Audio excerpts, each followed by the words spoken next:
যখন বেশি দুঃখ হবে অন্তরে, অন্তর বেশি ব্যথিত হবে, অন্তরে প্রচুর পরিমাণ কষ্ট হবে, কোনো প্রকার চিন্তা করা ছাড়া, কারোর সাথে আলাপ আলোচনা করা ছাড়া যাই নামাজটা বিছান, রবের দরবারে সিজদায় চলে যান। সুবহানাল্লাহ।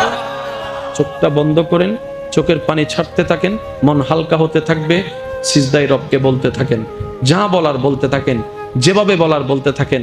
মনে রাখবেন, আপনার সেই মনের বেতার ভাষা হতে পারে আপনার রক্ত বুঝবে না, আপনার ভালোবাসার মানুষ বুঝবে না, আপনার প্রিয় মানুষ বুঝবে না, কিন্তু আপনি যেভাবেই বলেন না কেন, আপনার প্রত্যেকটা শব্দ আপনার রব্বুল আলামিন বুঝবেই বুঝবে। সুবহানাল্লাহ।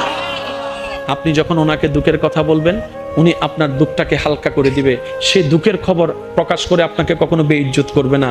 আর আপনি যখন সুখের খবর পেয়ে রবের দরবারে সিজদায় চলে যাবেন, তখন আল্লাহ তাআলা খুশি হয়ে আপনার সুখটাকে আরো বাড়ায় দিবে। লা ইন শাকারতুম লা আযীদান্নাকুম আয়াতের উপর আমল হয়ে যাবে।